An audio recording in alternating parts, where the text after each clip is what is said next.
ವರ್ಷಕ್ಕೂ ಇದು ಗಿಡ ಹುಟ್ಕೊಳ್ಳುತ್ತೆ. ಈ ಗಿಡದ ಎಲೆಯು ಮಧುಮೇಹ ನಿವಾರಕವಾಗಿಯೂ ಸಹ ಕೆಲಸ ಮಾಡುತ್ತೆ. ಇದು ಆಯುರ್ವೇದದಲ್ಲಿ ಉಲ್ಲೇಖವಿರುವಂತಹ ಒಂದು ಅತ್ಯಮೂಲ್ಯವಾದಂಥ ಗಿಡ ಕೂಡ ಹೌದು.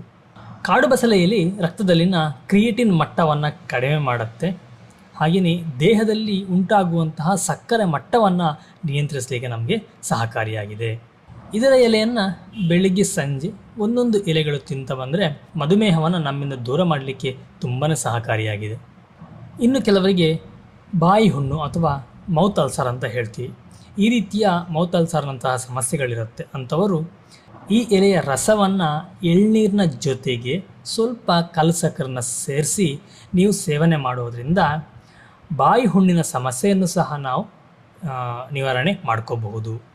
ಇನ್ನು ಕಾಮಾಲೆ ರೋಗ ಇರುವಂಥವರಿಗೂ ಸಹ ಇದೊಂದು ಸಂಜೀವಿನಿ ಅಂತಲೇ ಹೇಳಬಹುದು.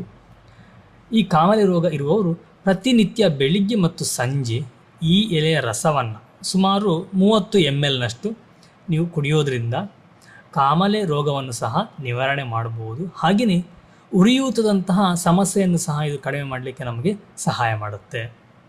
ಅಷ್ಟೇ ಅಲ್ಲದೆ ಇದು ಸೋಂಕು ನಿವಾರಕವಾಗಿಯೂ ಸಹ ಕೆಲಸ ಮಾಡುತ್ತೆ.